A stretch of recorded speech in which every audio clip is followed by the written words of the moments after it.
আমাদের যে কোনো উৎসবের কেন্দ্র মেলা, কিন্তু এখনকার মেলা আর বহু বছর আগের মেলার একটা তফাৎ আছে। বহু বছর আগের মেলা ছিল বাণিজ্যিক এবং সাংস্কৃতিক আদান প্রদানের কেন্দ্র, যেমন কৃষকদের চাষ করা ধান এবং কারিগরদের হস্তশিল্প এই ধরনের। খ্রিস্টপূর্ব 600 বঙ্গাব্দে বৌদ্ধ গ্রন্থে নদীর তীরে মেলার উল্লেখ আছে। আবার খ্রিস্টপূর্ব 400 বঙ্গাব্দে গ্রিক দূত চন্দ্রগুপ্তের রাজসভায় মেলা দেখেছেন।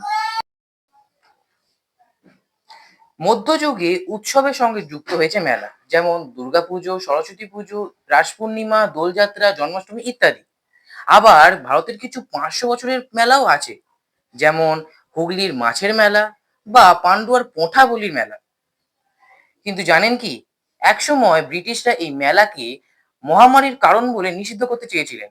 বিশেষ করে 1800 শতকে কুম্ভ মেলার প্রতি নজর আকর্ষণ হয় ইস্ট ইন্ডিয়া কোম্পানির। কিন্তু আজও সাপ্তাহিক হাট এবং উৎসবীয় মেলা চলছে।